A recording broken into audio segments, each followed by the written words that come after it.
Buenas noches, buenas tardes. Siempre es un placer estar en la universidad, en mi alma mater, además en un local nuevo que no conocíamos. Este es un edificio recién terminado. Quiero agradecer al Centro de Arbitraje en la persona de su directora, de la Secretaría General, y me cabe el honor de tener una mesa de lujo que va a tratar el tema de arbitraje internacional con temas bastante variados. Y poco la idea es que cada panelista tenga 15 minutos y que luego ustedes puedan formular preguntas sobre los temas que se van a ir desarrollando a lo largo de estas exposiciones. El orden para ser paritario, hemos establecido que sea mujer-hombre, mujer-hombre. Entonces nos va a dar el play de honor, la apertura, la reconocidísima doctora Elvira Martínez Coco.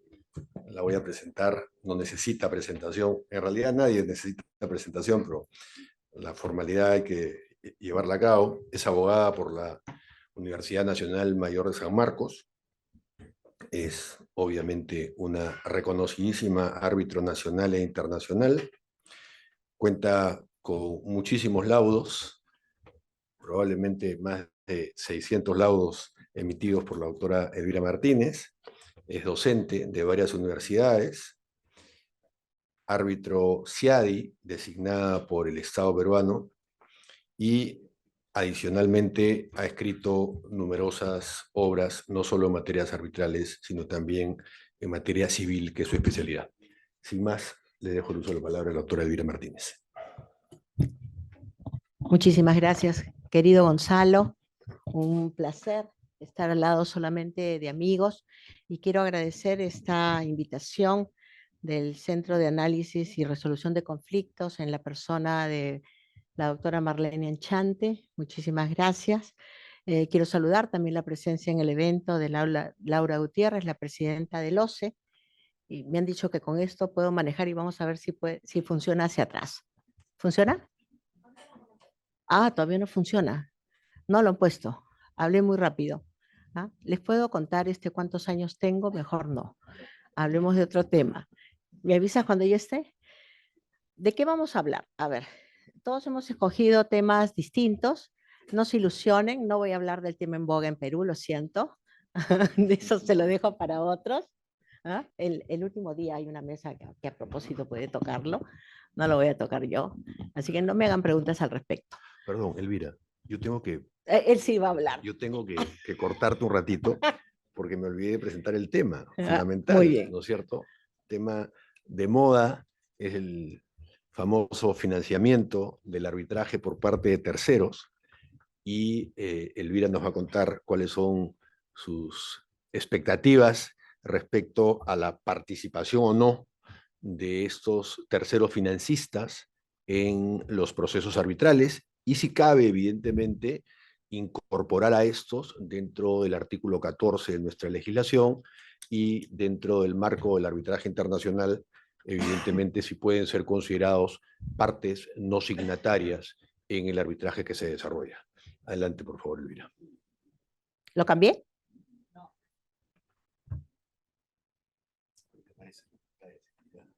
Ah, ya sé, tengo que voltear.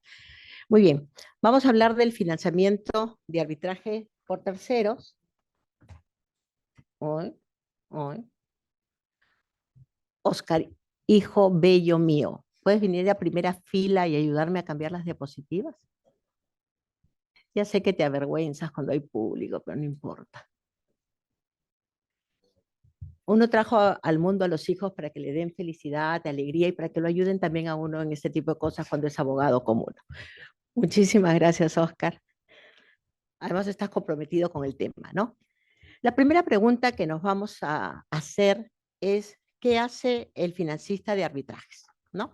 Y el financista de arbitrajes, en primer lugar, analiza las posibilidades de éxito que existen en un reclamo arbitral, asume los riesgos del costo del arbitraje y financia los costos del arbitraje para una de las partes y generalmente busca un beneficio económico. Digo generalmente porque como toda regla, pues esta también tiene su excepción, ¿no? En pantalla, probablemente si mi hijo ha cambiado la diapositiva, Pues, gracias, Oscar. Pueden ver el caso de Philip Morris con Uruguay, ¿no es cierto? En este caso, la tabacalera Philip Morris demandó a Uruguay por incumplimiento de sus obligaciones bajo el TBI que tenía celebrado con Suiza. ¿Por qué? Por tener dos regulaciones legales limitativas contra sus productos de tabaco. Uruguay tuvo el apoyo de una fundación, ¿no es cierto?, de una institución sin fines de lucro que promueve la lucha contra, obviamente, el consumo de tabaco. Y esta fundación hizo de tercero financista, y hizo de tercero financista gratis, ¿no? Por eso se los traigo de ejemplo, y el laudo termina siendo favorable a Uruguay, ¿no? Entonces, la mayoría de las veces existe un interés económico por parte del financista, pero no necesariamente puede darse de este modo. No he encontrado otro ejemplo raro ya, pero una golondrina, dicen que no hace el verano, pero es importante tener en cuenta que no siempre es así. Pero la mayoría de las veces hay un interés económico, ¿no? Eh, ¿Qué derechos tiene este financista? Pues este financista usualmente se le va a pagar un porcentaje, ¿no? Y un porcentaje de la suma que se recupera finalmente en el arbitraje.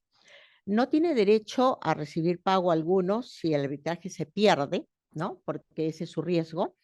Y en este supuesto, el financista obviamente pierde su inversión. Se ha discutido, y obviamente se sigue discutiendo y se seguirá discutiendo, si el financista puede ser considerado o no como una parte no signataria en el arbitraje. ¿Cuál es la definición clásica que tenemos de parte no signataria? Que el tercero que no celebró el convenio arbitral es considerado parte del proceso arbitral en dos supuestos, ¿no? En primer lugar, cuando tiene una participación determinante en el íter contractual, es decir, en la celebración, en la negociación, en la ejecución del contrato, y cuando pretende derivar algún derecho o beneficio del contrato que contiene el convenio arbitral. Sobre si el financista debe ser considerado como parte o no del no signataria, la doctrina y la jurisprudencia mayoritaria sostiene que el financista no debe ser incorporado como parte no signataria en el arbitraje. ¿Cuáles son? No funciona, Oscar. Bueno, ¿cuál es tanto trabajo de hacer el power? Porque no funciona, no importa. ¿Qué razones esgrimen? En primer lugar, que no consintieron la cláusula arbitral del contrato celebrado por la parte a la que está financiando, y por ello el tribunal arbitral no tiene competencia para ordenar que éste asuma el pago de los costos. ¿De acuerdo? La doctrina en minoría y una minoría bien pequeña propone que el financista sea incorporado en el arbitraje como parte no signataria. ¿Cuáles son estas tres teorías minoritarias? En primer lugar, la teoría del consentimiento implícito, que nos habla de una jurisdicción limitada y que podría tener su punto de partida, y así lo han sostenido algunos, en el artículo 14 de la Ley Peruana de Arbitraje, que es los dos casos a los que he hecho referencia hace un momento. La segunda teoría es la teoría de la cesión, porque cuando celebra el contrato está cediendo algún derecho y por la teoría de la cesión lo incorporan. Y la tercera teoría es la teoría de la seguridad para los costos, es decir, obviamente para proteger al financista y que pueda después poder cobrar parte dentro del mismo proceso de lo que le corresponde, ¿no? ¿Cuál es nuestra idea? Cuando hablo de nuestra idea estoy hablando de mi hijo y de quien habla, porque juntos hemos escrito un artículo sobre este tema y como ya ustedes me conocen, normalmente voy contracorriente, ¿no? Normalmente voy contracorriente. Recuerdo hace muchísimos años, cuando recién se promulgó el Código Civil de 1984, sostuve que el artículo 1430 del Código Civil, en el que tenemos regulada la cláusula resolutoria expresa, posibilitaba que nosotros hiciéramos un pacto con una cláusula remisiva, ¿no es cierto? Una cláusula remisiva en la que se podía decir que por cualquier obligación señalada en el contrato, se podía demandar, se podía invocar la cláusula resolutoria expresa sin necesidad de señalar taxativamente cada una de las cláusulas, porque ya estaban señaladas a lo largo del contrato. Todos los juristas nacionales estuvieron en contra mía en cuanto foro y hubo y por escrito, porque esta norma fue copiada del Código Civil italiano y todos los italianos decían otra cosa, decían otra cosa. Con el correr de los años, todos los italianos han dicho lo que yo digo, ay, todos los peruanos han cambiado. Yo creo que hay que pensar por sí mismo, con total independencia de que el resto no piense como uno y decir lo que se piensa. Así que voy a decir lo que pensamos en este caso. Creemos que debemos de hacer una división, señores, entre una parte no signataria contractual y una parte no signataria arbitral. Esta propuesta significa que cuando hablamos de una parte no signataria contractual, estamos hablando de aquella a la que se le atribuye efectos derivados solamente del contrato principal. Mientras que cuando hablamos de una parte no signataria arbitral, a ella le deben alcanzar solamente los efectos derivados del acuerdo de financiamiento. Esto nos va a solucionar múltiples problemas, múltiples problemas. Nuestras razones. La primera es que se puede consentir en ser parte solamente del acuerdo arbitral, con los límites de ¿qué? Con los límites del contrato de financiamiento, que es el que me acerca a la cláusula arbitral y que me permite financiar ese contrato base. El financista, en segundo lugar, y esto es muy importante, tiene una responsabilidad concurrente o insólito, que tiene los mismos efectos exactamente que la responsabilidad solidaria, que no está regulada en nuestro Código Civil, pero que es lo mismo, ¿no es cierto? Es la misma persona con diferente falda, para no decir una cosa que me parece ofensiva, ¿no es cierto? ¿No? Entonces, no me gusta decirlo de ese modo, con distinta falda. Entonces, fíjense ustedes, ¿qué cosa es lo que pasa en ese caso? Todos recordarán, por lo menos he visto varios de mis exalumnos, que recordarán la diferencia entre la responsabilidad solidaria y la responsabilidad concurrente o insólita, que no está regulada en nuestro código, ¿no es cierto? Tienen la misma, tienen el mismo efecto, pero tienen distinta causa. ¿De acuerdo? Se puede demandar exactamente lo mismo. Cuando usted choca con un auto y le ocasiona una lesión a una persona que está en la calle, tiene una responsabilidad extracontractual, ¿correcto? Y puede demandarlo por el daño. Pero si su carro está asegurado y está asegurado por ese totu, puede ir contra el seguro por ese monto. Eso, que en los efectos es una responsabilidad solidaria porque a ambos puede exigirle exactamente lo mismo, en doctrina se le conoce como responsabilidad concurrente, concurren los dos, insolidum, ¿no es cierto? O también no solidaria. En este caso, sucede exactamente lo mismo, ¿no? Responden por los costos tanto uno como el otro. Uno responde por el contrato de arbitraje, porque se acerca a un centro y tiene que responder por el costo, y el otro por el contrato de financiamiento que ha celebrado. Por último, debemos entender a los financistas como partes no signatarias arbitrales porque genera importantes beneficios. Y estamos hablando de beneficios económicos, ¿no? Se puede consentir en esto, pues evitaría, el financista tiene una responsabilidad concurrente con el financiado por los costos del proceso y las demandas frívolas financiadas pues obligan al demandado a asumir costos y evitaría las demandas frívolas. ¿Por qué? Porque estaría ya en la cara de quien está detrás aquí.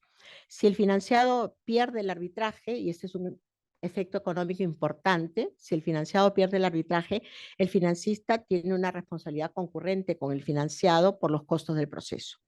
Y es un derecho de naturaleza, obviamente, extracontractual contra el financista y contractual contra el financiado. ¿Qué pasa si aplicamos la teoría de esta manera? Pues va a brindar seguridad al financista, porque limita su responsabilidad simplemente al acordado en el financiamiento. Jamás se le va a poder ocurrir a nadie exigirle lo que le tendría que pagar a la contraparte como resultado del proceso que está sucediendo actualmente en algunos lados. Si el financista asume además los costos adversos, el financiado va a tener obviamente un interés primordial en revelar el financiamiento. Si el financista no asume los costos adversos, él será el interesado en revelar el financiamiento. Y como comprenderán ustedes, es obviamente un incentivo económico para resolver el ocultamiento de los financiamientos que existe actualmente. Ocultamiento de financiamientos que es importante para conocer para todo tribunal arbitral, porque detrás puede estar alguien que puede manejar el proceso a nivel de las amistades, puede manejar el proceso a nivel familiar y está ocultando la verdadera cara de la relación que puede tener con alguno de los árbitros. Y eso es algo que no debemos permitir. Y creo que esta teoría nos podría ayudar en ese sentido, porque se permite que se conozcan las relaciones de los árbitros con los financistas. Hay que cambiar y hay que optar por un cambio que resulte beneficioso para el arbitraje, que resulte beneficioso para la transparencia y que no importa que seamos minoría porque la minoría en algún momento se convierte en mayoría. Cambiar no siempre equivale, señores, a mejorar, pero para mejorar necesariamente hay que cambiar. Y espero que todos y cada uno de ustedes me ayuden en esta lucha por el cambio. Muchas gracias.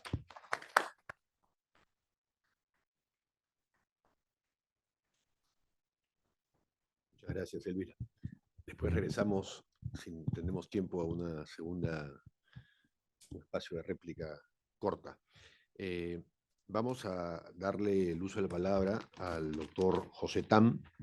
Él es abogado por la Universidad de Lima, tiene estudios de posgrado en la Universidad Complutense de Madrid, es socio del estudio Rodrigo Elías y Medrano, presidente de la Cámara de Comercio Peruano-China, presidente del capítulo peruano del Club Español de Arbitraje, y él nos va a hablar sobre un tema también igual de interesante que el que acaba de comentar Elvira, que son las cláusulas escalonadas en el arbitraje, tanto nacional como internacional.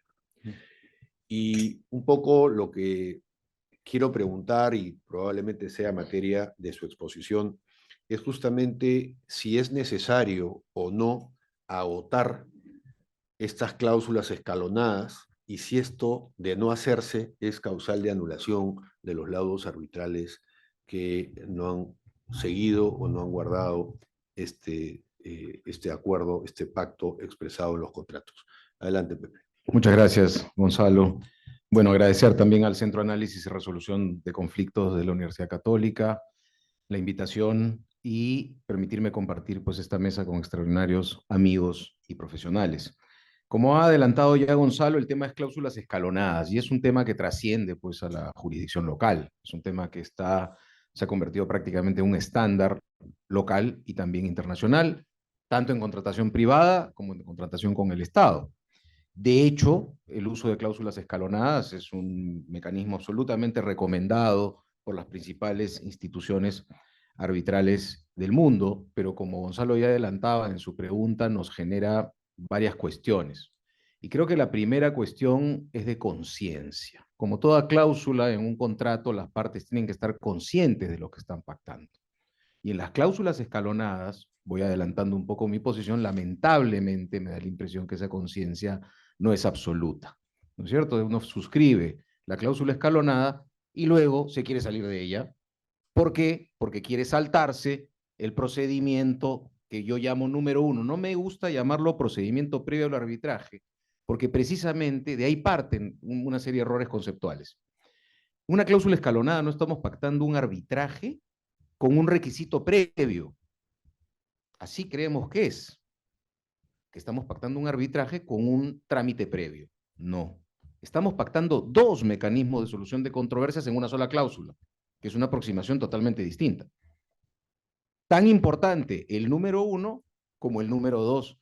De hecho, ¿por qué se promueve su uso? Se promueve su uso porque se intenta resolver la controversia, muchas veces bastante compleja, que contiene muchas pretensiones, que con el ánimo de que estas pretensiones o estas controversias sean resueltas en lo que yo llamo el mecanismo 1, como yo trato de no usar eso de mecanismo previo al arbitraje, porque ahí es donde nos confundimos.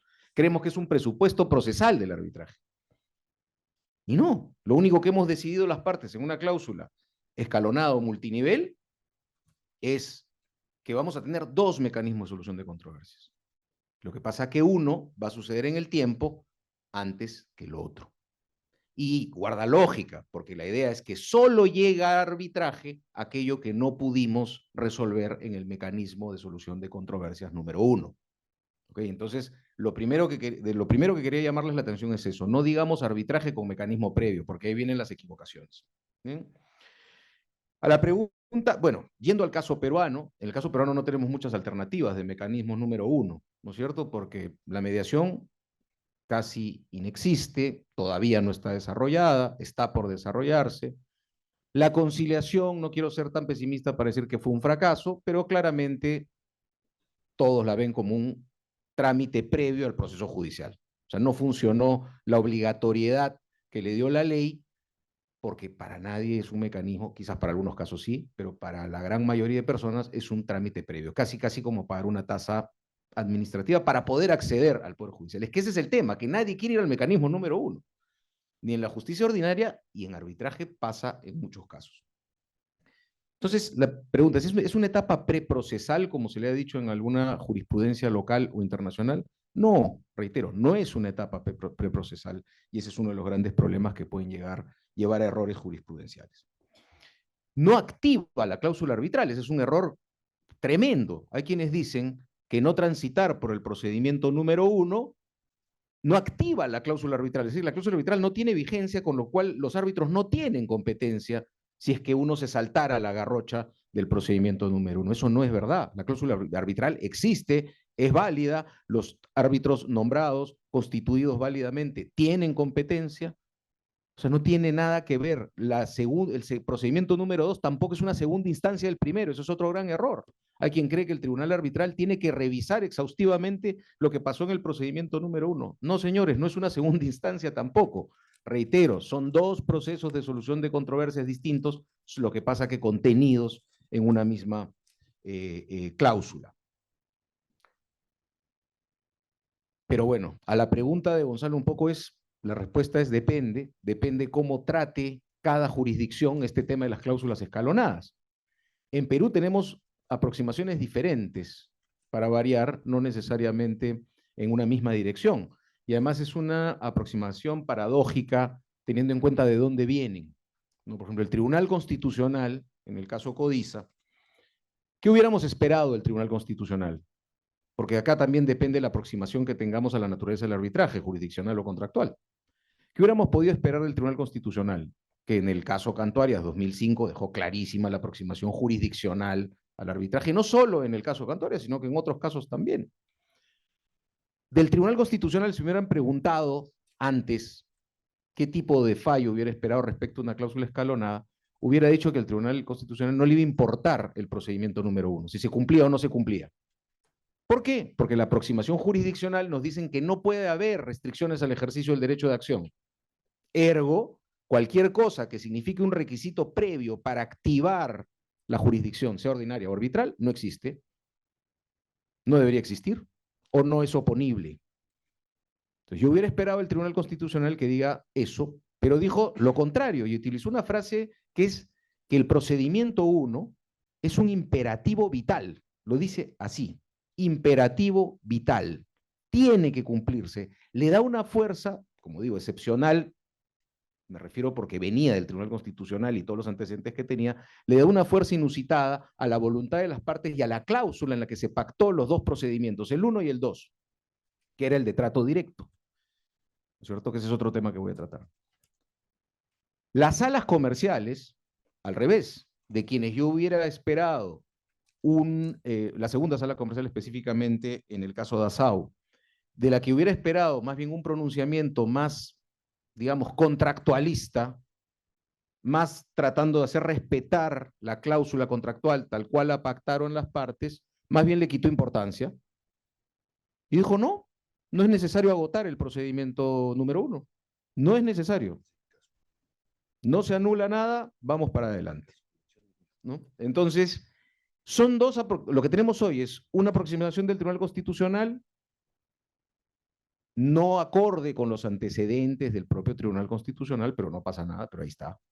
Y uno de la segunda sala comercial que sí cita el caso Cantuarias, por ejemplo, para adscribirse a una tesis jurisdiccional, digamos, de la naturaleza del arbitraje.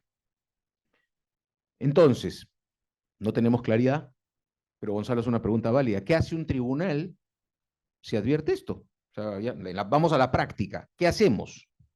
Cláusula escalonada o multinivel, como se le llama también, donde se pacta trato directo.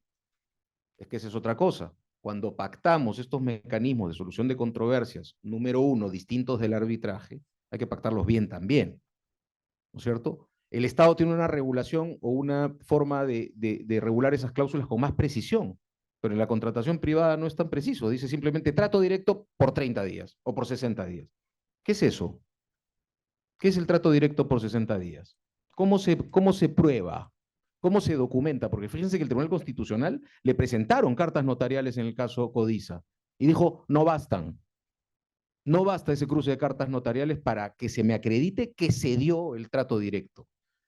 Claro, pero ahí se quedó el tribunal. No desarrolló cuál era el estándar probatorio. Solo dijo que no le valían las solas cartitas de ida y vuelta. Pero no dijo cuál era el estándar probatorio. Entonces, cuando decimos, ok, si hay una controversia, las partes se comprometen a ir a trato directo por 60 días. ¿Cómo lo hacemos? ¿Vía WhatsApp? ¿Nos juntamos a tomar un café? ¿Nos tomamos una foto tomando el café, un selfie para acreditar que estuvimos juntos? ¿Grabamos la reunión? ¿Hacemos un acta con un notario? ¿Qué hacemos? En la contratación con el Estado sí hay un poco más de regulación, porque hay una acta de inicio, hay un acta de fin, se documenta realmente el trato directo. Pero en la contratación privada, que es mucho lo que vamos a encontrar también en materia internacional, no hay mucho de eso, ¿no? Entonces, y como digo, la jurisprudencia local no nos deja claro qué necesitamos para acreditar que se dio el procedimiento 1. Pero el tribunal ya dijo que el estándar es alto, ¿ah? Cartitas no. Así cartitas de ida y vuelta, vamos a hacer trato directo, no. Porque no, dice el tribunal que no le acreditó, esas cartitas no le acreditan que se dio el trato directo. Entonces, ¿qué hacer? Y con esto prometo ir terminando porque creo que estoy un poco en tiempo. ¿Estoy bien? Sí. Un tribunal tiene que ser conservador porque tiene que proteger la validez de su laudo, ¿no es cierto? Eso es como primera cuestión. Entonces, si un tribunal arbitral, fíjense lo que voy a decir, incluso si ninguna parte hubiera levantado el tema, imagínense que el tribunal arbitral advierte que hay una cláusula escalonada. Obviamente, la primera recomendación, como sucede con cualquier patología, es que sea detectado rápidamente. O sea, mientras más temprano se detecta el problema, se solucionará más rápido. ¿Y cuál es la solución? Claro, si tomamos la tesis de que es un presupuesto procesal, que es cerrada, como les he dicho, entonces lo que tendría que decir el tribunal es no soy competente, y este arbitraje lo declaro nulo, nulo todas las actuaciones y se acabó. Pero no es así, pues porque no es un presupuesto procesal. Pero definitivamente el tribunal tiene que darse cuenta o acreditar que, o verificar más bien, que el procedimiento número 1 se haya realizado. No cómo se haya realizado, simplemente que se haya realizado. Y la solución que le ha dado la jurisprudencia internacional es que no pasa nada, y de hecho es lo que corresponde, y de hecho es con lo que yo estoy de acuerdo, que un tribunal arbitral suspenda las actuaciones y mande a las partes a acreditar que transitó por el procedimiento 1. Reitero, no requisito previo, por el procedimiento número 1, que transitó por ahí. Con prueba suficiente, objetiva, oye, sí, transitamos por ahí. O que las partes renuncien expresamente al procedimiento número 1, que claro, las partes lo pactaron, las partes también lo pueden desactivar. Las partes podrían decir perfectamente no, señores miembros del tribunal, tienen razón, nosotros pactamos ese procedimiento número 1, mediación, conciliación, trato directo, como conversación directa, como queramos llamarlo. Pero en este momento las partes renunciamos a él. Estamos limpiando nuestro laudo futuro de estas controversias que ha planteado el Tribunal Constitucional y la Sala Comercial. La otra es que las partes digan, ok, nos vamos a transitar por el procedimiento número 1 y de ahí volvemos aquí y reanudamos actuaciones. Y estamos limpiando el procedimiento. ¿Ok? Ahora, alguien me dirá, y de hecho es una posición sobre este tema en materia internacional, es, oye, pero a ver, un momentito. No seamos pues ineficientes en el uso del tiempo, ¿no? O sea, si ya están aquí en un arbitraje, es que no van a poder solucionar su problema ni en conciliación ni en mediación. O sea, que los mandes tú a seguir el procedimiento número 1 es una pérdida de tiempo. Es una pérdida de tiempo absoluta. O sea, no, es absurdo. Si ya están acá, significa que no han tenido la oportunidad o no quieren arreglar sus problemas. Bueno, eso que puede sonar lógico, bueno, no es tan lógico, pues, porque el tribunal, lo que sí no llega a la competencia del tribunal es imaginar lo que pudo haber pasado en algún momento, o especular sobre qué pudo suceder en un procedimiento de conciliación o mediación. De repente, las partes, si pactaron mediación y se cruzaron con un extraordinario mediador o un extraordinario conciliador, de repente llegan a acuerdos. O de repente, de las 10 pretensiones, 6 se solucionan y solo 4 quedan en el arbitraje. Entonces, no es válida la posibilidad de que un tribunal se ponga de juez en el tiempo y diga, no, no voy a obligar a ir al procedimiento número 1 porque las partes no quieren. ¿Quién es el tribunal para decir que las partes no quieren o que no hubieran podido o que no se hubieran puesto de acuerdo en algún punto? Las partes lo pactaron y por eso, y ya con esto termino, vuelvo al principio. Este es un tema de la conciencia con la que pactamos una cláusula escalonada multinivel. A veces nos genera más problemas que beneficios. Oye, es bien fácil. Tenemos una controversia, ok, si no queremos líos, o pactamos arbitraje o no lo pactamos y no vamos a la justicia ordinaria. Si no vamos a tener realmente la conciencia y la voluntad las partes de querer ir al mecanismo número 1. Si las partes quieren ir al mecanismo número 1 y de verdad quieren irse a una conciliación, a una mediación, a un trato directo, y de buena fe negociar sus posiciones encontradas para ver si encuentran soluciones, y solo en las partes que no lleguen a acuerdos van a arbitraje, bueno, todo bien. Pero si luego, cuando surge la controversia, nos vamos a cruzar con la cláusula escalonada y decimos, uy, ahora tengo que, o sea, yo quiero demandar ya. Ahorita, no sé qué, y tú, mi abogado, me estás diciendo que no, que tengo que ir primero a trato directo por 90 días, 60 días. No, que pérdida de tiempo. No, vámonos directo al arbitraje. Si esto no lo hemos podido solucionar, no vamos a solucionar en ningún lado. Ok, eso es decisión de las partes. Pero digamos, lo que no podemos hacer es pactar una cláusula escalonada multinivel para luego querer desconocerla. Eso es lo que no tiene absolutamente ningún sentido. Va a pasar, y ya está pasando de alguna manera, lo que les decía que pasa con la conciliación previa a los procesos ordinarios, donde nadie le tiene mucho, digamos, cariño, ni nadie tiene mucha confianza en que va a funcionar, sino que se le ve como un mecanismo absolutamente inútil por el que hay que transitar. Y eso no es una cláusula multinivel. Entonces, por más que estén súper recomendadas por las instituciones arbitrales, estén de moda, sean casi un estándar ya en la industria arbitral, llamémoslo así, no tenemos que pactarlas, ¿no? O sea, creo que los abogados tenemos que instruir a nuestros patrocinados de en qué se están metiendo cuando firman una cláusula escalonada. Y las partes, por supuesto, y sus asesores tampoco son analfabetos, pueden leer y decir, oye, ¿qué significa esto? Yo no quiero ir a un mecanismo previo a. Pero como a veces los abogados queremos ser súper sofisticados, ¿no? Oye, pacta una cláusula escalonada, mire, está de moda, la ICC lo recomienda y la recomiendan y lo recomiendan el otro. Pero no necesariamente es lo más útil para el caso concreto que nos convoca. Habrá otros casos que sí, reitero, y con esto termino ahora sí, si las partes están conscientes de lo que están pactando, de que quieren estos 2 mecanismos de solución, pueden poner 3 también, ¿eh? Estamos acostumbrados a 2, pero en realidad las cláusulas multinivel escalonadas dan para poner 3 o 4, si quisiéramos mecanismos de solución de controversias, ¿correcto? Pero en la medida que sepamos en qué nos estamos metiendo. Muchas gracias.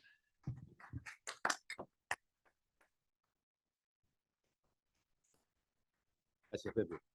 Hemos escuchado 2 casos, 2 exposiciones, 2 temas controversiales.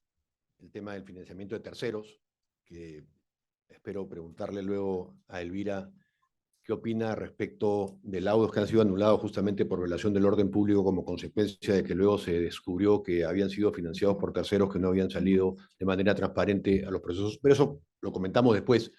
Quiero sí comentar ahora brevemente un tema, porque no todos tienen por qué estar enterados, de la peor decisión de la historia del Tribunal Constitucional en el tema arbitral, que es el que ha mencionado Pepe, el caso Codiza. El caso Codiza es un caso emblemático, es un caso de cómo fue la peor época del Tribunal Constitucional. La primera época es cuando el TC trata de entender el arbitraje y lo blinda a través del caso Cantuarias, el caso 6167. Y luego hay una segunda época nefasta, muy mala, que la jurisprudencia, la resolución, como quieran ustedes llamarle, emblemática es este caso Codiza. Y se los cuento en 3 minutos. El caso Codiza es cuando el Estado peruano decide privatizar determinadas materias que considera que no son de manera adecuada llevadas por el Estado y se privatiza. Y en Tour Perú, que era dueña de los hoteles de turistas, saca paquetes de hoteles, 3, 4 hoteles, para que los interesados puedan adquirirlos. Entonces, efectivamente, se venden los hoteles de turistas y en el contrato era la primera época de privatización, no se había establecido una cláusula resolutoria, sino se había establecido una cláusula penal. Y se había establecido que en la hipótesis que no se invirtiera lo que se había establecido que debía invertirse, entonces se aplicaría una penalidad. ¿Ok? En fin, se liquida en Turperú, años después lo asume COFIDE, y COFIDE entra a investigar estos contratos de privatización de los hoteles y se da con la ingrata sorpresa de que no habían invertido lo que tenía que haber invertido. Entonces, inicia arbitrajes.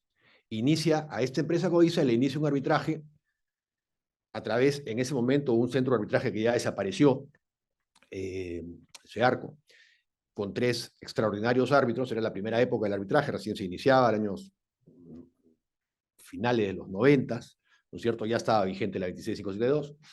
Y entonces el tribunal arbitral le da la razón al Estado peruano. Dice, sí, señor, efectivamente, este inversionista no ha cumplido con realizar la inversión a la que estaba obligado. Fundada la demanda.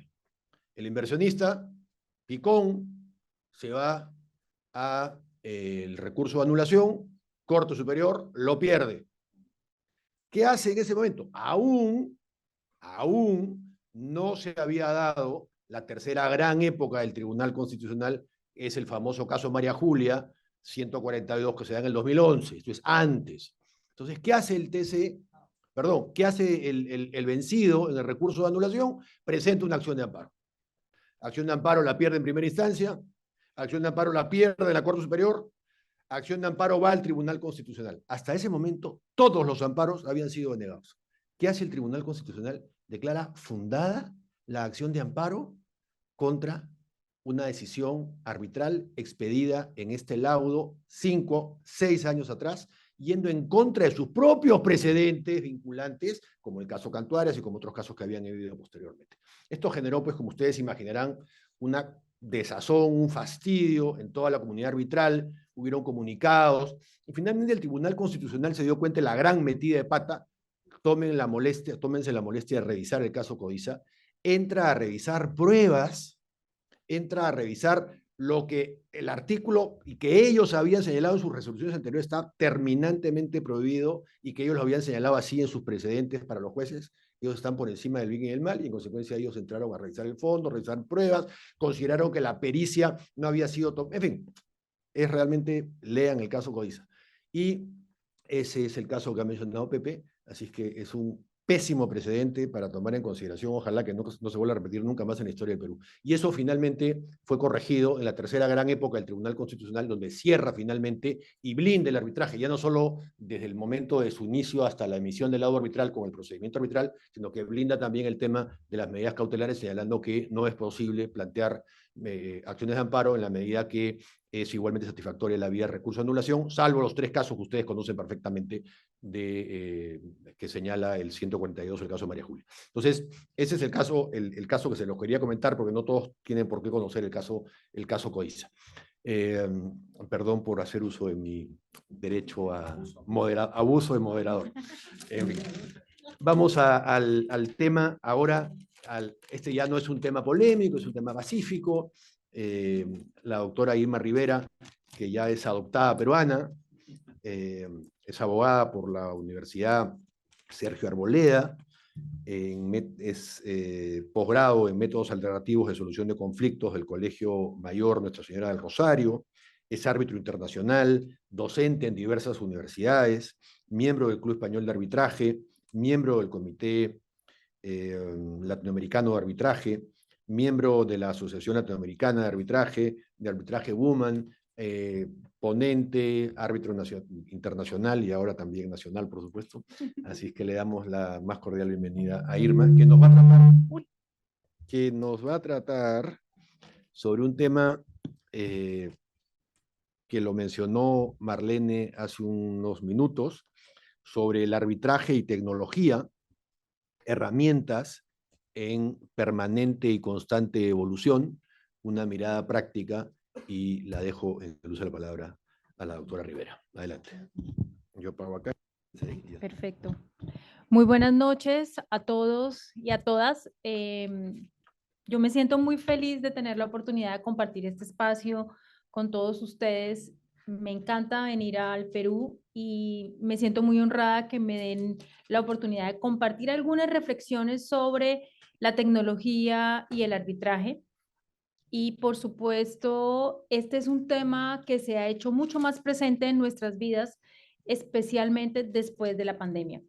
Yo creo que la tecnología es una herramienta importantísima, no solo para los métodos alternos de resolución de controversias y especialmente el arbitraje, sino que se ha incorporado de manera muy cercana a todos nosotros como consecuencia de la pandemia.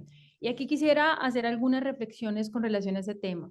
Cuando todos nos enfrentamos a la pandemia, la aproximación que nosotros teníamos de la tecnología cambió radicalmente. Mucha de la tecnología que estamos utilizando en nuestra vida diaria y mucha de la tecnología que estamos utilizando en los métodos alternos ya existía antes. Nosotros ya teníamos la posibilidad de hacer videollamadas a través de Zooms o de Teams o a través de diferentes herramientas, pero por alguna razón existía una prevención de todos nosotros de hacerlo. Y además después de la pandemia y durante la pandemia aún se empezó a hablar de la nueva realidad. Desde mi punto de vista personal, esa realidad ya existía, simplemente nosotros no la habíamos descubierto y no habíamos hecho uso de todos los beneficios que tenía la tecnología. Yo creo que la pandemia hizo que se generara una necesidad de poder comunicarnos, de poder seguir viviendo y de poder seguir resolviendo nuestras diferencias, así fuese a la distancia. Yo creo que eso fue totalmente palpable en el contexto de nuestros países y a nivel internacional, y el reto surge especialmente para quienes tienen la facultad y la posibilidad de resolver esas diferencias administrando justicia. En algunos de nuestros países ustedes saben que el arbitraje se asimila a una forma de administración de justicia. Hay países en donde eso no es así. Pero además fue un reto que llegó de frente y de manera impactante, no solamente para la comunidad arbitral, las personas que se dedican a mediación o a conciliación, sino también para la justicia ordinaria en nuestros países. Y eso generó, y yo quisiera que recordáramos esta situación en particular, que muy rápidamente los operadores, los poderes estatales se vieron volcados a generar procedimiento, a utilizar normas que quizá existían, pero que estaban un poco olvidadas, a generar legislaciones que inicialmente en algunos de nuestros países empezaron como no permanentes, pero se convirtieron en permanentes porque se incorporaron al régimen legal. Y adicionalmente que existiera una relación cercana entre la tecnología y la forma en que ésta debía ser utilizada. Yo creo que además algo que ha pasado, y no sé si ustedes lo han notado, es que hoy en día hablamos de una nueva generación de conflictos. Estamos hablando de conflictos que se presentan a nivel internacional y que necesitan resoluciones rápidas y eficientes. Con la pandemia, por ejemplo, las compras en línea se multiplicaron exponencialmente. Actividades e intercambios comerciales, por ejemplo, relacionados con las criptomonedas, se dispararon. Hablamos hoy en día de nuevos tipos de contratos, contratos que no los vemos físicamente, que se negocian a través de plataformas en donde solo con dar un clic estamos comprometiendo nuestra responsabilidad. También se ha empezado a hablar, no sé si ustedes saben, de un nuevo tipo de derecho que para algunos es fundamental, y es que como todo lo estamos haciendo, o no todo, la mayoría de nuestras actividades en algunos campos se hacen de forma virtual. Cuando llegamos y traemos esos conflictos al arbitraje, se está hablando de el derecho a la presencialidad y a la audiencia. ¿Qué pasa para algunos de nuestros colegas? Es un derecho que yo tenga la posibilidad de sentarme físicamente en algún lugar e intercambiar una conversación directa con mis jueces. Yo creo que este es un tema que va a seguirse discutiendo y desarrollando, y van a haber diferentes posiciones, porque lo que sí es cierto es que la tecnología ha implicado para todos nosotros, ya sea como árbitros, apoderados de parte y aún para nuestros clientes, que se generen nuevas habilidades, nuevas formas de ver el derecho y nuevas formas de ver esas controversias que tienen que ser resueltas. Se han generado preocupaciones que existían antes, pero se han aumentado. Por ejemplo, el tema de la seguridad. cómo se maneja la información que se le entrega a los operadores, cómo se maneja la información que se le entrega a los centros, cómo se maneja la información que tienen nuestros clientes. En una encuesta que se realizó, las entidades o las organizaciones que más posibilidades tienen de ataques por parte de las personas que cometen delitos cibernéticos, el ranking estaba encabezado por los bancos, las aseguradoras y las oficinas de abogados. La información que se maneja y que se conserva tiene un contenido muy sensible para todos los involucrados y desafortunadamente ya se empieza a hablar de que los operadores pueden ser también target de esas personas que son delincuentes. Es importante además que la tecnología permita la protección de los derechos. La tecnología ha generado una nueva forma de comunicar y además de convencer. Se han necesitado nuevas habilidades, los que de alguna manera no ubicaban la cámara ya han empezado a ubicarla, los que todavía se ha olvidado la frase que decían que era la más común en la pandemia es tiene el micrófono apagado y hoy todavía sigue funcionando que tiene uno el micrófono apagado. Pero yo quisiera enfocarme ahora en los minutos que tengo en cómo esa tecnología ha impactado el arbitraje como método alterno de resolución de controversias.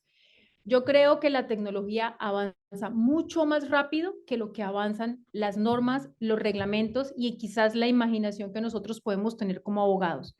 Creo que hay un reto gigantesco y un desafío en poder evolucionar de manera paralela. Yo no diría que en tiempo real, intentando tener un retraso no tan importante que los derechos de las partes involucradas en un procedimiento arbitral se puedan ver afectados. Como ustedes saben, y lo mencionaban hoy al abrir este congreso, hoy en día encontramos plataformas en donde se presentan todos los escritos, en donde se presentan las conversaciones, en donde se le da publicidad a las decisiones, permitiéndole a las partes entender qué está pasando en el trámite. Hay un almacenamiento impresionante de información, lo cual es importante, pero también algo que yo quisiera que tuviéramos en cuenta como una reflexión es que como la tecnología está ahí y estamos aprendiendo a usarla y vimos que podemos almacenar en ocasiones en los trámites arbitrales, la cantidad de información que llega a un trámite arbitral es imposible de manejar, salvo que volvamos a utilizar otra tecnología que nos permita clasificar, organizar y procesar esa información. Cuando a un panel arbitral se le presenta información que no ha sido organizada, clasificada y procesada, es muy difícil que humanamente alcancen a revisar toda esa cantidad. Solamente hagamos un énfasis. Gigas de emails, en donde hay cadenas impresionantes de años de intercambio de comunicaciones.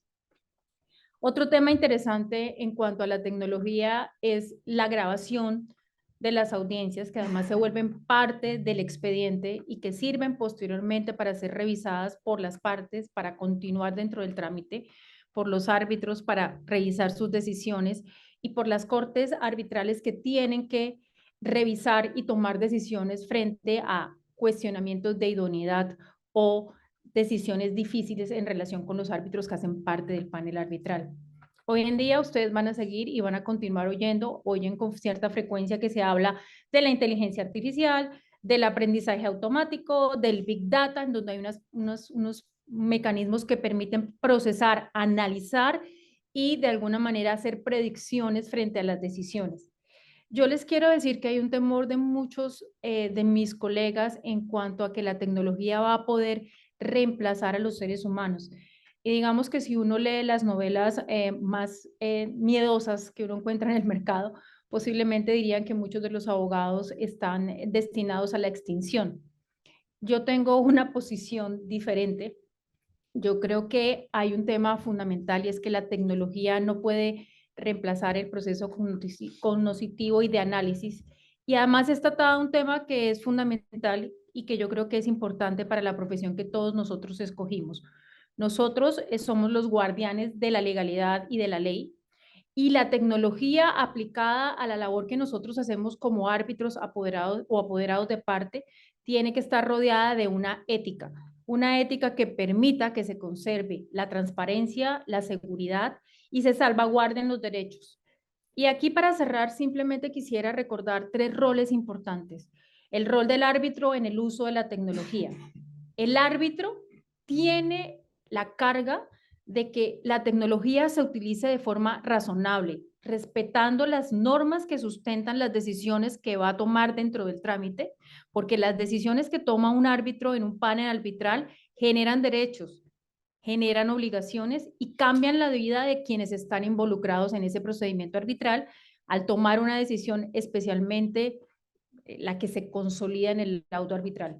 Si un laudo no cierra el conflicto, digamos que vamos a tener la posibilidad de que ese conflicto se abra y el arbitraje va a perder uno de los objetivos finales, y es solucionar la controversia. Es importante que el árbitro utilice esa tecnología de manera equitativa, de forma transparente, y que el proceso se conduzca de manera adecuada. La transparencia y la seguridad que se da dentro de un trámite llevado de forma adecuada no la va a reemplazar ninguna herramienta tecnológica. Creo que también es importante resaltar el rol de las partes y de los clientes. Los clientes y las partes, a través de sus apoderados judiciales, han aprendido a utilizar la tecnología y seguramente van a seguir utilizando esas herramientas para presentar su caso y para salvaguardar la información que va a ser útil en una eventual controversia. Y finalmente creo que hay un rol fundamental, y es el rol de los operadores del arbitraje y de la justicia. Las normas jurídicas que se produce a través de la rama del Poder Legislativo deben estar ajustadas a lo que está pasando en la realidad. La tecnología va a requerir más capacitación, pero además va a requerir que cada vez más personas tengan acceso a poderla utilizar de forma razonable. Ya para concluir, yo creo que la tecnología, desde mi punto de vista personal, es una herramienta útil, es una herramienta al servicio de nosotros, los seres humanos. Si la utilizamos bien o la utilizamos mal, va a depender de nosotros, pero no puede ser al revés. Nosotros no nos podemos volver esclavos de la tecnología, tenemos que poderla utilizar de manera adecuada, y especialmente la tecnología tiene que acrecentar la confianza que tenemos en el arbitraje como un método de resolución de controversias. El arbitraje va a seguir existiendo en la medida en que la gente tenga confianza en este método, y yo creo que la tecnología es una herramienta muy importante para que esa confianza se preserve y se solucionen las controversias. Muchas gracias.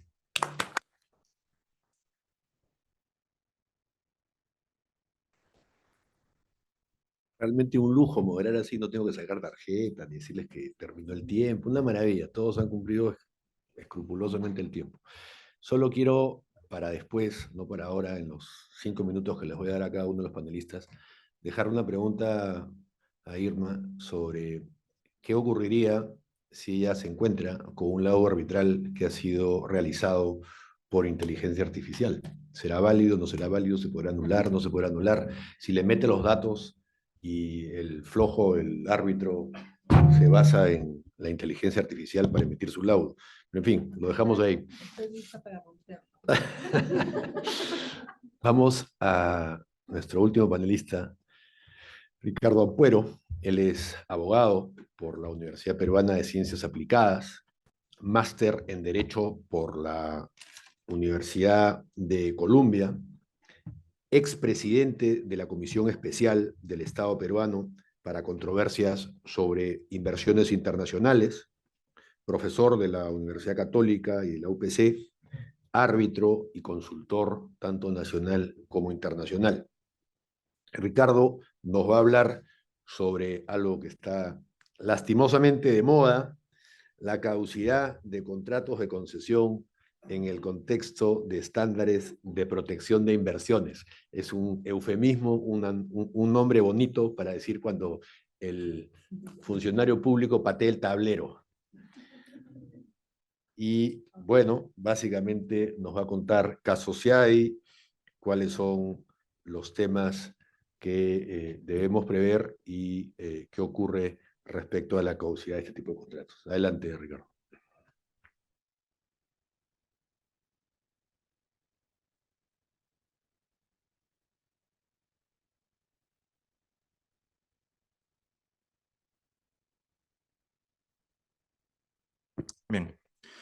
Bien, muchísimas gracias. Primero que nada, muchas gracias al Centro de Análisis y Resolución de Conflictos de la Pontificia Universidad Católica, por la invitación a participar en este evento.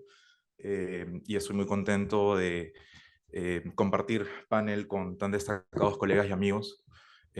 No tan contento de ir al final después de tan buenas exposiciones, pero voy a hacer el mejor esfuerzo. Bien. Yo les voy a avisar a las personas de control para que pasen las diapositivas y así me concentro en este tema. Como decía Gonzalo al presentar el tema, a mí me gustaría tocar este tema porque en los últimos años hemos visto cada cierto tiempo, en realidad, un caso como este.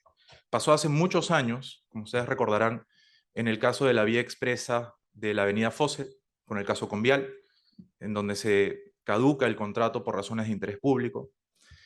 Pasó hace algunos años, hace 5 o 6 años, en el caso del contrato del proyecto del aeropuerto de Chinchero. Pasó hace un par de años en el caso de la red dorsal de fibra óptica. Y ha pasado, desafortunadamente, hace algunos meses con el caso de Rutas de Lima y la Municipalidad de Lima. Yo no voy a entrar en el detalle de alguno de esos casos específicos, particularmente el que Elvira describió como el caso de Moda. No voy a entrar en eso, pero sí quiero que veamos a partir de algunas decisiones del CIADI, qué es lo que se ha dicho en este foro, porque así como he hecho este recuento, todos los casos que he mencionado en los últimos años, en donde se ha caducado un contrato por razones de interés público, todos o han iniciado un arbitraje de inversión o ya notificaron el inicio del trato directo, que no voy a decir paso previo después de la presentación de José, sino el paso 1, que luego vendrá el paso 2 del arbitraje de inversiones.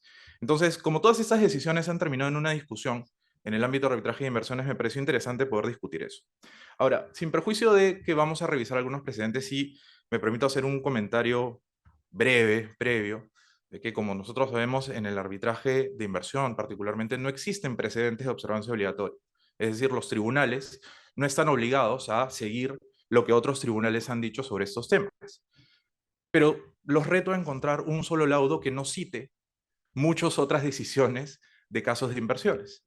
Eso pasa porque, si bien es cierto, no existe un sistema de precedentes de observancia obligatoria, los árbitros en estas instancias entienden que es importante promover un desarrollo uniforme del derecho y por lo tanto se basan en otras decisiones para explicar por qué o estamos en las mismas circunstancias y por lo tanto se justifica tomar una decisión similar, o en este caso existen razones distintas que justifican apartarnos de ese tema, ¿no? Entonces hago esa pequeña salvedad. Ahora, pensando en qué es lo que pasa cuando se toma la decisión de caducar un contrato por razones de interés público, cuando se da una decisión como esta, el primer instinto que tiene el inversionista es de reclamar, sobre la base de estándares de protección, una expropiación indirecta, ¿no es cierto? Porque la caducidad del contrato significa que el contrato ya no está vigente, que ya no tengo proyecto para desarrollar y básicamente me han quitado toda la inversión. Si mi inversión se constituía en ese proyecto, cuando se declara la caducidad del contrato de concesión, simplemente ya no tengo proyecto. Entonces, lo que más frecuentemente se reclama en este tipo de casos puede ser el tema de la expropiación indirecta, que, como sabemos, tiene una diferencia importante con la expropiación tradicional o la expropiación directa, ¿no es cierto? Que es que en la expropiación directa hay un cambio de titularidad del bien, ¿no es cierto?, de manera forzosa, mientras que en la expropiación indirecta, sin que exista ese cambio de titularidad, se da una medida o serie de medidas que tienen un efecto equivalente al de una expropiación, ¿no? Y una buena forma de entender esto es lo que pasó en el caso TecMed contra México. TecMed era una empresa que manejaba un relleno sanitario en México y la municipalidad le quita la licencia para que siga funcionando como relleno sanitario. Y en ese caso TecMed dijo, me han expropiado indirectamente, y es que, claro, México nunca tomó posesión, tomó propiedad del bien. El relleno sanitario seguía a nombre del privado. Nunca estuvo a nombre ni de la municipalidad, ni de algún ministerio, ni del Estado mexicano. Pero el efecto de quitarle la licencia para funcionar como relleno sanitario tenía el efecto práctico como si le hubieran expropiado. Porque un relleno sanitario no puede funcionar como ninguna otra cosa. Yo no lo puedo utilizar para vivienda, o puedo poner oficinas, o puedo poner una fábrica. Un relleno sanitario solamente podría ser un relleno sanitario. Entonces, si no tengo licencia municipal para operarlo como tal, creo que es un buen ejemplo de lo que implica la expropiación indirecta. Pero cuando entramos en este tema, en lo que han visto tribunales de inversión, una de las grandes discusiones que ha surgido sobre si podemos considerar que la caducidad de un contrato o cualquier otra medida basada en lo que establece el contrato puede considerarse como una acción expropiatoria o no, tiene que ver con considerar esa acción como parte del comportamiento de una parte contractual, es decir, el Estado comportándose en el marco de la relación contractual como cualquier parte que contrata, o si es que el Estado se está comportando como un soberano, si es que está haciendo uso de facultades exorbitantes extraordinarias. Pasemos a la siguiente, por favor. Entonces, por ejemplo, en el caso Parkerins contra Lituania se indica lo siguiente. El incumplimiento de un acuerdo equivaldrá a una expropiación solo si el Estado actuó no solo en su calidad de parte en el acuerdo, sino también en su capacidad de autoridad soberana. Es decir, utilizar su poder soberano. La infracción debe ser el resultado de esta acción. Este laudo, por ejemplo, lo que nos explica es que es importante esa distinción, porque si nosotros consideramos que la medida ha sido adoptada por el Estado, comportándose como una parte contractual, no podría haber expropiación, porque la expropiación, en tanto implica una medida o serie de medidas que tienen un efecto equivalente al de quitarte la propiedad de manera forzosa, solamente podría venir del ejercicio de las facultades soberanas del Estado. La siguiente, por favor. Esto también es lo que analiza el tribunal en el caso Impregilo contra Pakistán. Siguiendo el análisis anterior, el tribunal opina que solo las medidas tomadas por Pakistán en el ejercicio de su poder soberano y no decisiones tomadas en la implementación o desempeño de los contratos pueden considerarse como medidas de efecto equivalente a la expropiación. Siguiente, por favor. Es también lo que dice el caso Siemens contra Argentina. Para que el comportamiento del Estado como parte de un contrato sea considerado un incumplimiento de un tratado de inversión, tal comportamiento debe estar más allá de lo que podría adoptar una contraparte ordinaria e implicar interferencia del Estado en la operación del contrato.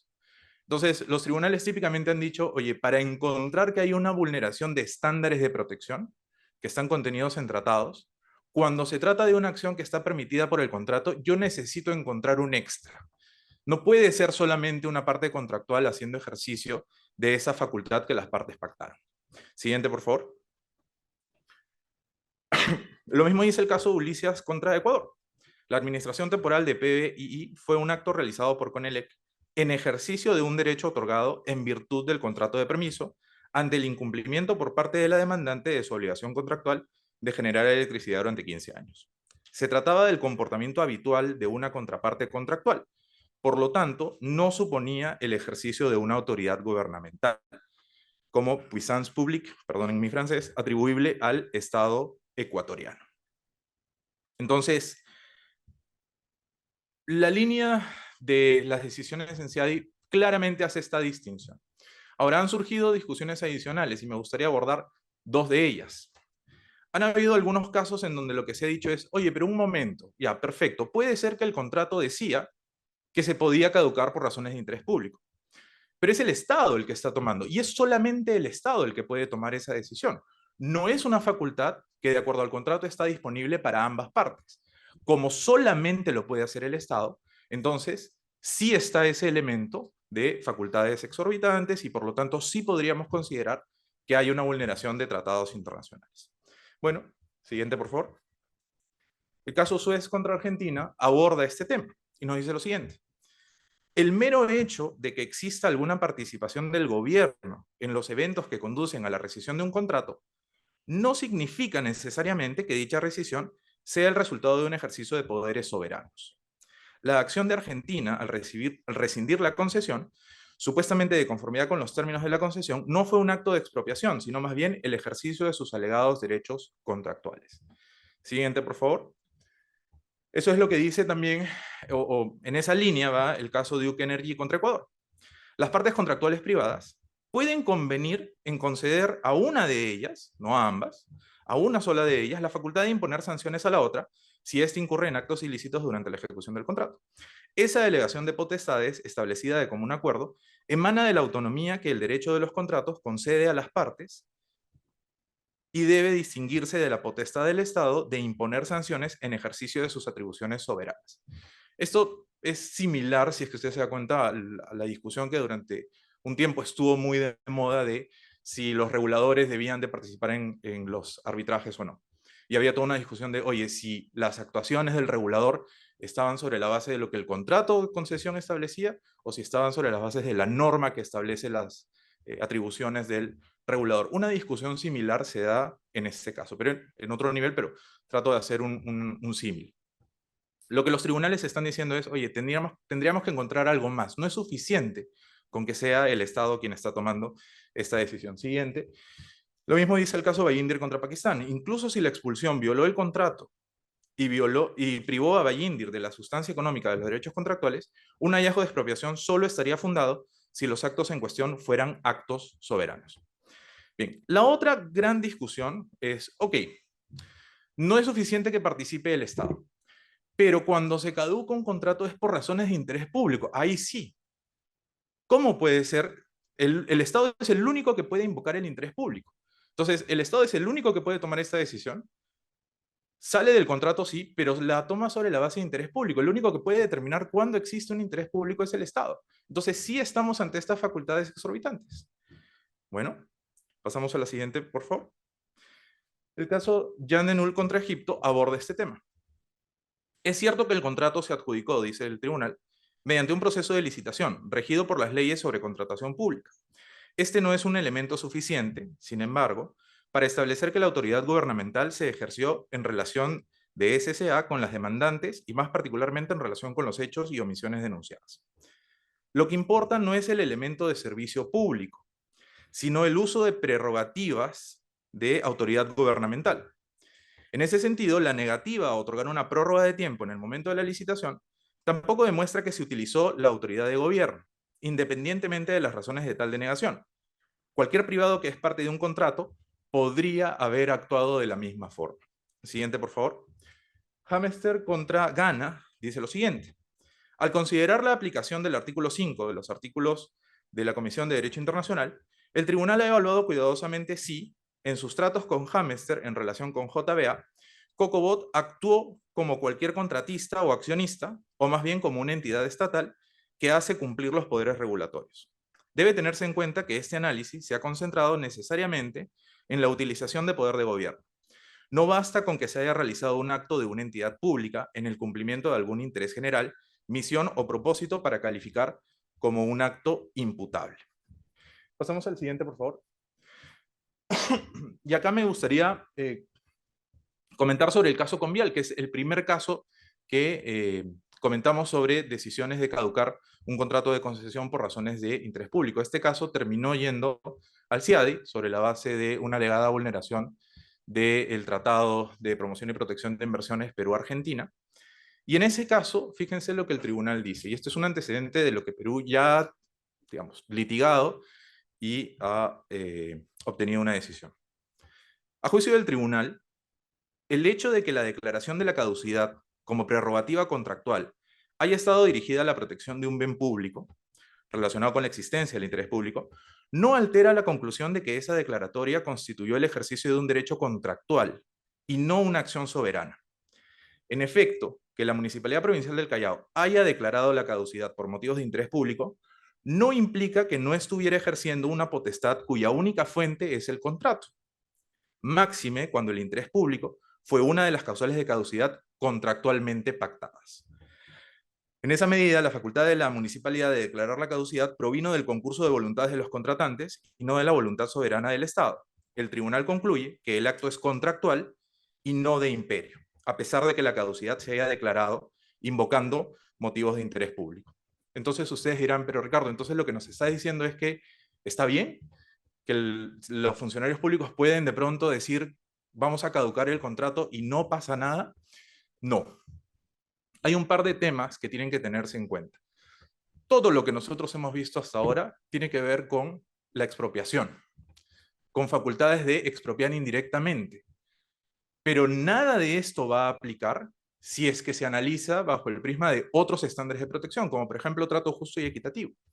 Hay amplia jurisprudencia que establece que actos, a pesar de que estén basados en normas legales o en facultades contractuales, pueden ser violatorias de estándares de protección si es que sobrepasan el umbral que establezca el tribunal, dependiendo de lo que digan los estándares de protección. Todo lo que nosotros hemos visto hasta ahora, incluyendo el análisis en el caso Convial, se basa en esa facultad, ¿no es cierto? El límite, cuando estamos hablando de el ejercicio de prerrogativas contractuales, tiene que ver con si es que estamos hablando de alegaciones de expropiación indirecta. No necesariamente va a estar presente en otros estándares de protección. Otra gran diferencia es que, y me avisan cómo estoy de tiempo, por favor. Ya, muy rápido para cerrar. La otra gran diferencia es que este caso fue iniciado sobre la base de un tratado y no del contrato. ¿Por qué no fue iniciado sobre la base del contrato? Si tenían un contrato de concesión y de hecho tenía una cláusula CIADE. Porque quien firma este contrato es la Municipalidad Provincial del Callao. Y el artículo 25, y eso es algo que se olvida mucho el Estado, desafortunadamente, el artículo 25 establece que cuando se trata de agencias y subdivisiones políticas, solo las previamente acreditadas pueden someterse al CIADE o en cualquier otro caso necesitan el consentimiento del Estado para someter la controversia. La única entidad que el Estado peruano ha acreditado ante el CIADE para que de forma previa pueda someter sus controversias en ese foro es Perupetro S.A. Ningún gobierno regional, ninguna municipalidad tiene esa acreditación. Entonces, en este caso, Convial no pudo activar la cláusula CIADI del contrato de concesión, se vio obligado a solamente ir por el tratado internacional y no logró superar el estándar. Pasamos 2 diapositivas, por favor. Una más. Ahí. No, ahí. Entonces, para cerrar y ya para quedarme con lo último, ¿de qué va a depender cuando hablamos de una decisión de caducar un contrato de concesión por razones de interés público? Básicamente, de lo que diga el contrato. A lo largo de la historia de los contratos de concesión en el Perú, nosotros tenemos 3 grandes tipos de cláusula que permiten la caducidad del contrato por razones de interés público.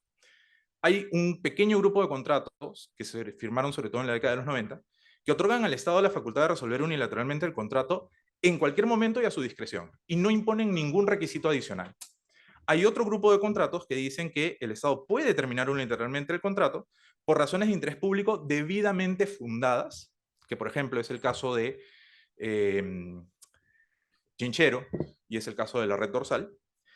Y finalmente hay algunos otros contratos que dicen que el Estado puede resolver unilateralmente por razones de interés público debidamente fundadas, pero además se exige que esas razones sean individualizadas, justificadas y desarrolladas en una comunicación de carácter oficial.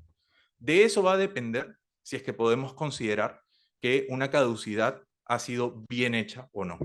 Si es que se han tomado el tiempo de analizar las alternativas, si es que el contrato exigía que esas razones estén debidamente fundadas, si es que se han individualizado, si es que se han pedido los informes, si es que se ha analizado con calma, fuera del ámbito político, no pensando en cómo va a reaccionar el tema político, la población, sino bajo un análisis técnico, si es que esa decisión se justifica o no. Dejo en manos de ustedes decir si es que en los casos que he mencionado esos requisitos se cumplen o no. Y con eso termino. Muchas gracias.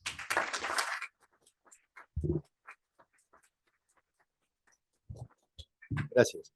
Vamos a dar una brevísima ronda, segunda ronda, dándole un par de minutos a cada uno de los expositores. Muchas gracias, Gonzalo. A ver, no voy a hablar de lo mío, por respeto a mi amiga tampoco, y de las cláusulas de la caducidad menos, pues, ¿no? Así que, Pepito, todo mi punch igual contigo. A ver, José Tan nos habló de las cláusulas escalonadas. ¿Recuerdan ustedes? Que son donde se regulan distintos mecanismos de solución de controversias. ¿Qué pasa aquí? Ambas partes deben de llevar a cabo el mecanismo de solución de controversias, ¿de acuerdo? En un arbitraje se presenta la solicitud arbitral. Frente a la solicitud arbitral, ¿qué pasa si no la contestan? A la otra parte la vuelvo a renuente. ¿Qué pasa en la conciliación? En la conciliación creo que son 2 conciliaciones a las que no se asiste y de ahí me puedo ir al arbitraje. El problema es el trato directo. Y en el trato directo, y ya lo he dicho más de un laudo, ninguno ha sido anulado. En el trato directo hay que distinguir entre el inicio del trato directo y el procedimiento del trato directo mismo. ¿De acuerdo? Porque el inicio del trato directo está destinado a una parte. Una parte tiene que invitar a la otra a que se inicie el trato directo. ¿Qué pasa si la otra no contesta? Hay un plazo en el trato directo o puede no haber plazo en el trato directo. En cualquiera de las dos cosas, y lo he dicho ya en varios laudos, transcurrido el plazo directo sin que la otra parte conteste, o transcurrido un plazo razonable que tiene que analizar el tribunal arbitral a la luz de las circunstancias, estoy habilitado para ir al arbitraje. Porque cuando una de las partes no va, ¿en qué tipo de obligación estamos? ¿Cuál es la obligación del procedimiento del trato directo? ¿Qué es esa obligación? Es un evento futuro e incierto. O sea, realizar todo el trato directo. ¿Cómo se le llama eso jurídicamente, chicos? Árbitros que están acá. ¿Cómo se le llama?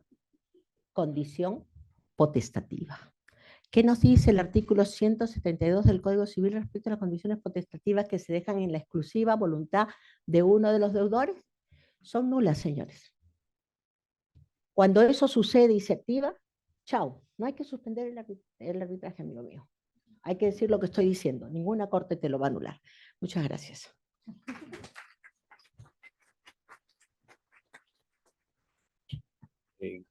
Ahora le doy Sí, el uso de la palabra a Pepe, gracias. pero quiero comentar simplemente que Pepe ha mencionado, perdón, el caso Dassault con Gobierno Regional de Loreto, que va en la línea justamente que ha señalado Elvira, en el sentido, no en los términos civiles, sino en los términos que se activó el trato directo, pero no habiendo uso o no habiendo respuesta por parte de una de las partes, simplemente fue imposible llevar adelante el trato directo y se habilitó, y así lo consideró no solo el Tribunal Arbitral, un magnífico el presidente del Tribunal Arbitral, lo presidió Catherine González Arrocha, sino que además así lo consideró la Sala Superior cuando validó el laudo arbitral. Adelante, por favor. Gracias, Gonzalo. Estamos de acuerdo, Elvira, estamos de acuerdo, totalmente de acuerdo. Totalmente de acuerdo. No hay una discrepancia en realidad. Lo que quiero dejarles claro es que, por ejemplo, el tribunal en el caso Codiza dijo que la sola carta notarial no era suficiente. O sea, nuevamente, no nos dijo que era suficiente. Solo dijo que la carta, que era una carta de invitación al trato directo, no era suficiente porque con eso no se acreditaba que se había producido el trato directo. Eso dijo el Tribunal Constitucional para, en vía de amparo, anular un laudo, ¿no? Entonces, mal, sí, sin duda, porque además, claro, lo que tenemos que tener presente es, si la cláusula escalonada, o sea, lo óptimo sería que la cláusula escalonada tenga claridad de cómo comienza eventualmente el procedimiento y cómo termina, ¿no es cierto? Y, y si vamos a pactar una cláusula escalonada, y como digo, estoy de acuerdo contigo absolutamente, pero claro, si vemos ese fallo del Tribunal Constitucional y queremos tratar de conservar el laudo, tenemos que decir, oye, por lo menos manda una segunda carta diciendo, oye, no te presentaste, o sea, no me has hecho caso, no me has respondido. Claro, puedo ser redundante, pero digamos, ya es una carta de, digamos, ya más de preservar el laudo, ¿no es cierto? Decir, oye, te invité tal día, han pasado 30 días, como mencionaba nuestra cláusula escalonada, y no me has contestado, así que doy por terminado el trato directo ante tu renuencia. Digo como consejo ya práctico para tratar de preservar y evitar una discusión, pero coincido totalmente con lo que dice Elvira, porque además es obvio. Imaginemos que una parte simplemente para obstruir el inicio del arbitraje simplemente no contesta. Sí, se queda absolutamente callado, hace el muertito y se acabó. Así que por ese lado, absolutamente de acuerdo. Y un tema que se me queda en el tintero, aprovechando este minuto adicional, es tener en cuenta la 13ª disposición complementaria de la ley de arbitraje. Recordemos que tenemos esta norma que le da carácter casi de laudo, diría yo, a las decisiones periciales, ¿no? Que resuelven, donde un tercero resuelve sobre cuestiones técnicas o de hecho. ¿No? Ejemplo clásico, un contrato de compraventa de acciones donde se remite un tercero la decisión sobre la fijación del precio de las acciones. ¿No? Nos vamos a un tribunal arbitral. Fíjense que hay una especie de cláusula escalonada sin que exista cláusula escalonada. Lo que hay es un procedimiento número 1. Y el tribunal arbitral que quiere conocer, digamos, de un montón de cuestiones más referidas al contrato de compraventa de acciones, pero entre ellas la fijación del precio de las acciones, por ejemplo, sí podría ordenar a las partes, salvo que renuncien, nuevamente, igualito que sucedía en los ejemplos que puse, salvo que renuncien expresamente a ese mecanismo. Pero en realidad, sin quererlo, o sea, nuevamente, sin la conciencia clara de lo que estamos haciendo, al fijar un procedimiento pericial amparados en esta norma, podríamos estar indirectamente estableciendo una suerte de cláusula escalonada, porque lo que estamos estableciendo es un mecanismo número 1 para que luego venga un mecanismo número 2, que es lo que consigue una cláusula multinivel. Gracias. Gracias.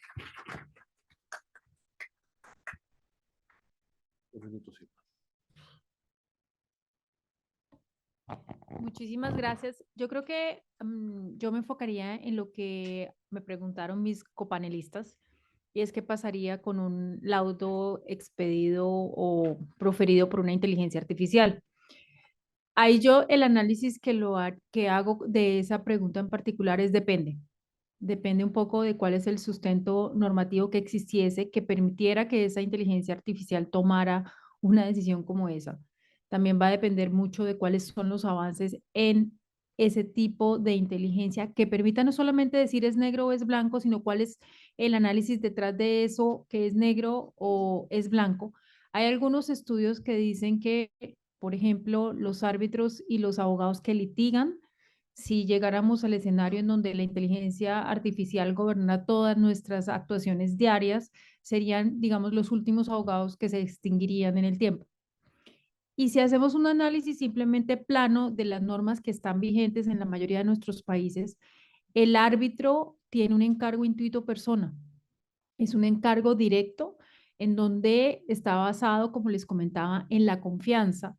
Y esa confianza se desprende de las actuaciones, de los conocimientos, de la experiencia y de todo aquello que hasta donde vamos hoy puede cambiar muy rápidamente en cualquier momento. Ustedes saben que en otros países, por ejemplo, hay países que han tomado la decisión de apagar algunas inteligencias artificiales o de demorarlas un poquito más, y hay otros que dijeron, vamos a hacer negocio y esto tiene que producir resultados y seguramente va a producir resultados económicos. Entonces, para cerrar, mi respuesta es, podría sí tener valor, porque el contraste que nosotros hacemos como abogados frente a algo que es válido es cuál es el sustento de la norma que dice que es válido o inválido.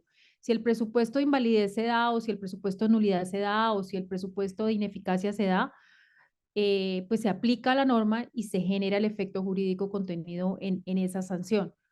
Ahora bien, no sé qué vaya a pasar hacia el futuro. Hay algunos países en donde para controversias pequeñas y muy rápidas, sobre todo en algunas plataformas de compras masivas, hay unas inteligencias que resuelven muy rápidamente. Usted me da los argumentos, me muestra el recibo, si tiene derecho o no tiene derecho al reembolso, si está de acuerdo se cerró, si no está de acuerdo pues se sigue otro tipo de procedimiento, pero yo creo que eso todavía no es 100% comparable con la labor que hacen los seres humanos en trámites arbitrales complejos, en trámites arbitrales que están regulados y en trámites arbitrales que tienen que cumplir una serie de normas. No sé si en el futuro y sobre todo para las nuevas generaciones eso vaya a ser un reto o un desafío de saber cómo se aproximan.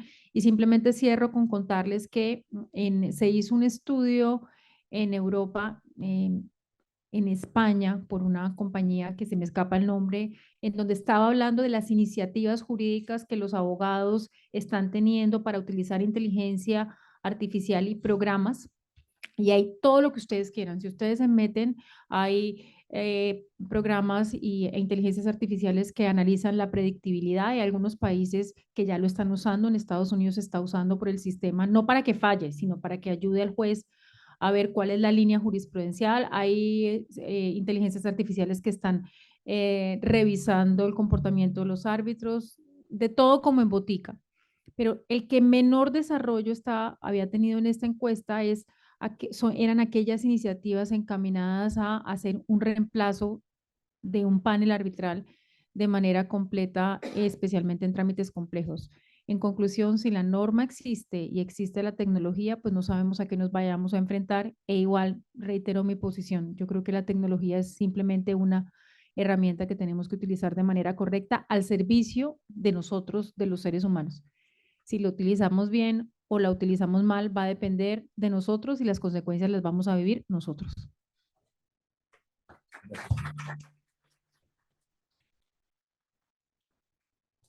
Gracias. Ricardo, un par de minutos. Sí, muchísimas gracias.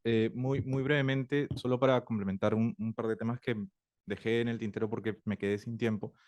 Sí creo que es importante también recordar que específicamente en el caso Convial, era un contrato de los primeras, que tenía las primeras cláusulas, en donde decía el Estado puede resolver a su discreción y no imponía ningún requisito adicional. Y eso hace una diferencia importante, porque ese caso lo gana el Perú por completo. Lo gana además con devolución de costos. Pero es importante tener en cuenta que era una de esas cláusulas antiguas, que no necesariamente es el caso de los otros casos que he mencionado. Y dos, sobre todo, era un caso bajo tratado y no bajo contrato. Y el mismo tribunal le jala las orejas a la Municipalidad Provincial del Callao, porque dice muy claramente en el laudo, acá hay temas que podrían ser violaciones contractuales, pero yo no puedo entrar a pronunciarme sobre eso, porque mi competencia está sobre la base de contrato.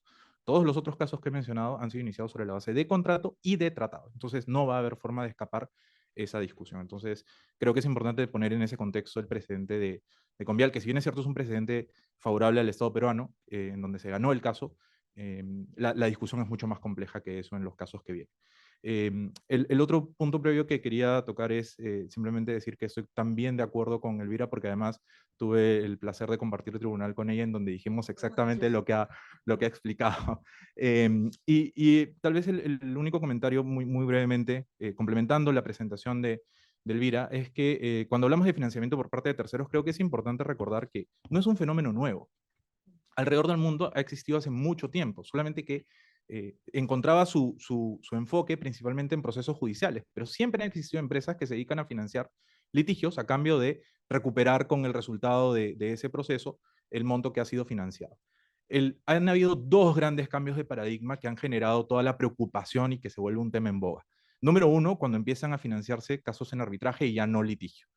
¿Por qué casos en arbitraje? Porque ahí entra a tallar el tema que explicó muy bien Elvira, que no se da necesariamente en el caso del litigio, y es que para poder determinar que un árbitro verdaderamente es imparcial e independiente, tengo que conocer a todas las personas que tienen un interés económico en el resultado. Si yo no conozco quién tiene un interés económico, no hay forma de que yo pueda garantizar mi imparcialidad e independencia.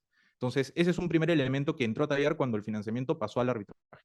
Y el segundo gran cambio de paradigma es cuando empiezan a financiarse reclamos en arbitraje de inversión, que introduce toda otra discusión, porque ahí ya comienza a entrar a tallar, porque en esos casos se cuestionan decisiones de política pública y otras cuestiones que son sumamente sensibles para los estados, cómo es que la participación de terceros que no tienen que ver en la política de protección de inversiones terminan jugando un rol. ¿Cómo es que para los estados es tan importante esta práctica de el trato directo para ver si es que se puede solucionar la controversia antes, y la participación de un tercero que tiene un interés económico tal vez puede interrumpir o no permitir que se lleguen a soluciones? Por ejemplo, te amplío los años del contrato de concesión. Esa es una solución, por ejemplo, que puede ser beneficiosa para la contraparte contractual, pero no para el financista, porque el financista en ese caso no va a tener cómo recuperar. Entonces comienzan a entrar estos detalles, y creo que por eso es tan en boga este tema y tan interesante la propuesta que nos ha comentado Elvira. Gracias. Gracias. Gracias, Ricardo. Ya para terminar, dos preguntas inteligentes del público. A ver.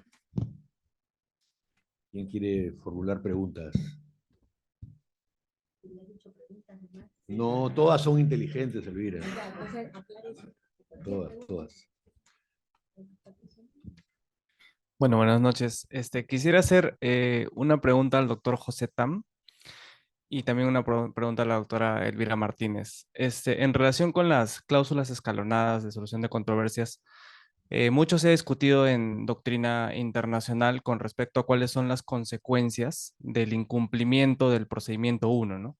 Si es que el incumplimiento del procedimiento 1 determina la incompetencia del tribunal arbitral, o más bien es un factor que afecta la inadmisibilidad de la acción arbitral, ¿no? Y esto tiene importantes consecuencias prácticas, y yo considero que tal vez la principal de ellas es que si es que consideramos que el incumplimiento del procedimiento 1 afecta a la competencia del tribunal, podría ser la decisión revisada por las Cortes Nacionales y eventualmente incluso declararse nulo el laudo, ¿no? En cambio, si es que consideramos que es un requisito, digamos, que afecta solamente la admisibilidad de la acción arbitral, en tanto está referida a los méritos sustantivos de la causa, la decisión del tribunal sería definitiva y no podría ser revisada por las Cortes Nacionales. Entonces quería consultarle cuál es su posición. Desde su punto de vista, las Cortes Nacionales deberían poder revisar la decisión del tribunal con respecto a el cumplimiento o incumplimiento del procedimiento 1 y eventualmente deberían poder declarar nulo el laudo, o más bien la decisión del tribunal debería ser definitiva. Gracias por la pregunta. Bueno, de hecho, de alguna manera lo abordé en la exposición. No dije que el gran error era concebir que el procedimiento 1 o el tránsito del procedimiento 1 habilitaba la competencia de los árbitros. Eso no es correcto. Por eso yo decía, la cláusula arbitral tiene dos mecanismos de solución de controversias independientes. La única cosa que los conecta es que estamos hablando de las controversias entre las mismas partes y que uno tiene temporal, las partes lo han querido así, que temporalmente uno se produzca antes que el otro. Entonces no es un presupuesto procesal el procedimiento 1, es un procedimiento en sí mismo. Y el procedimiento arbitral es el procedimiento arbitral. O sea, no hay una relación de etapa, como se ha dicho en alguna jurisprudencia internacional, de etapa preprocesal, porque ahí viene el error. Si lo consideramos un habilitante de la cláusula arbitral, entonces estamos diciendo que la cláusula arbitral no se ha activado mientras no se termine el procedimiento 1 y que por lo tanto la competencia de los árbitros, no existe competencia de los árbitros. Y en ese caso coincido contigo, si fuera esa la posición, obviamente las Cortes podrían perfectamente anular.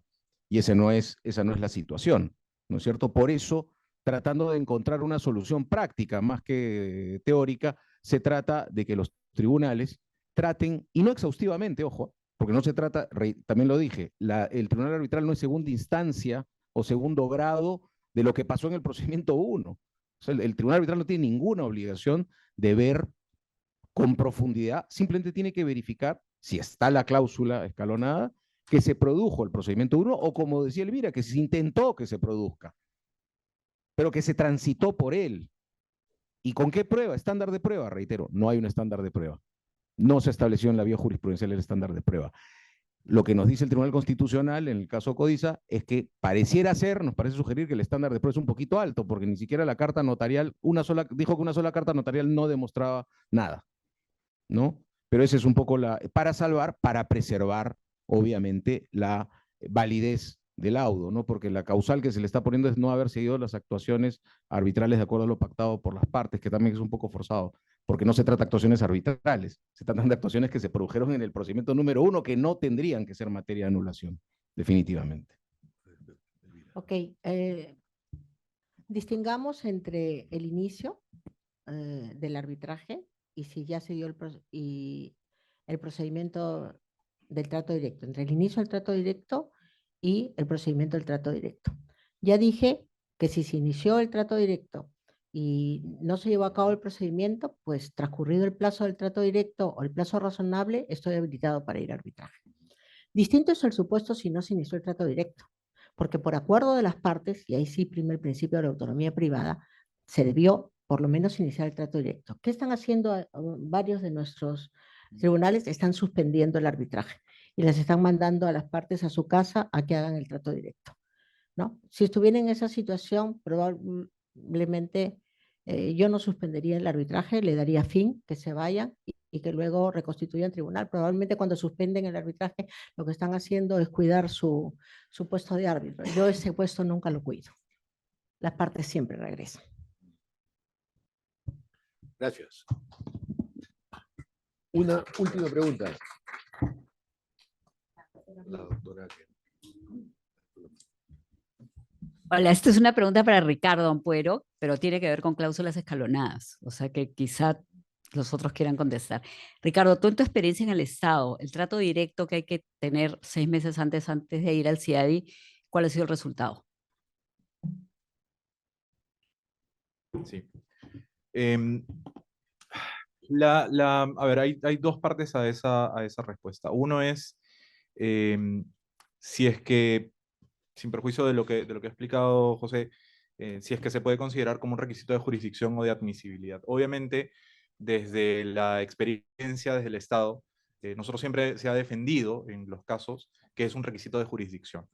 Y es un requisito de jurisdicción porque hay que analizarlo desde el punto de vista de cuál es el objetivo de los tratados internacionales de promoción y protección de inversiones y qué es lo que busca y cuáles son los objetivos que se busca cumplir con el periodo, sobre todo de 6 meses, ¿no? Porque hay una razón por la cual no es un plazo más corto que eso, y tiene que ver con permitir al Estado entender cuál es el alcance de la controversia, etc. La segunda parte es cómo le ha ido al Estado en este tipo de periodos. Y yo diría que la respuesta es que le ha ido muy bien. Le ha ido muy bien a pesar de que los reportes oficiales no lo explican de esa forma. Y quiero detenerme un momentito en explicar por qué esto es así.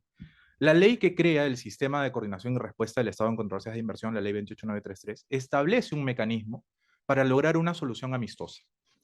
Y es un mecanismo que implica emitir una resolución suprema que la tiene que firmar el presidente, el ministro de Economía, el ministro de Justicia, el ministro de Relaciones Exteriores y el ministro del sector que va a dar cumplimiento a la fórmula de transacción a la que se ha llegado.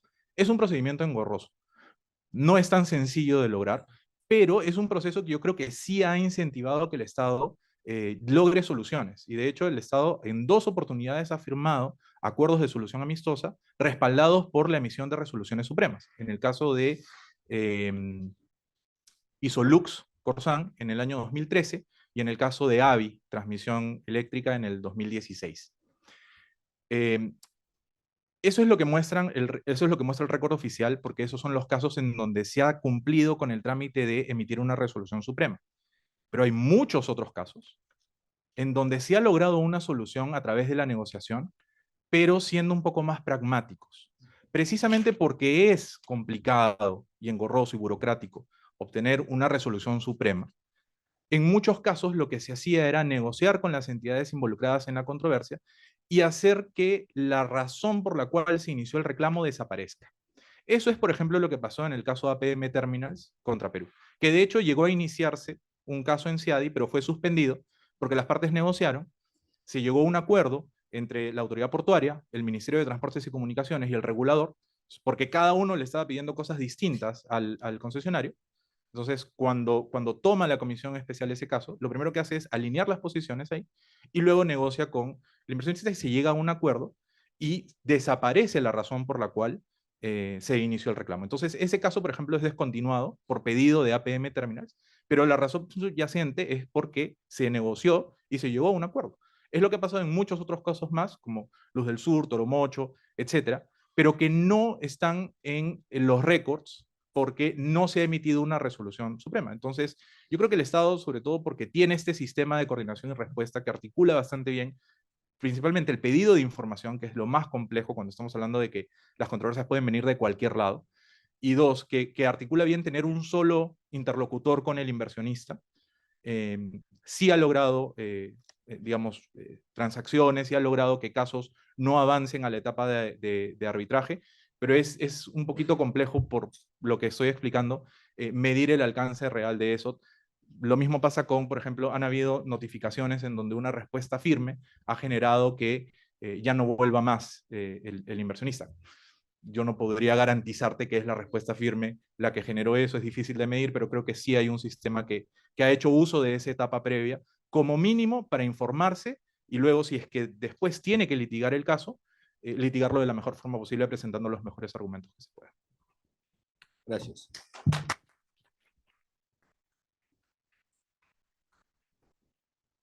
Solo queda dar las gracias por las excelentes exposiciones y las preguntas también. Muchas gracias a todos. Gracias.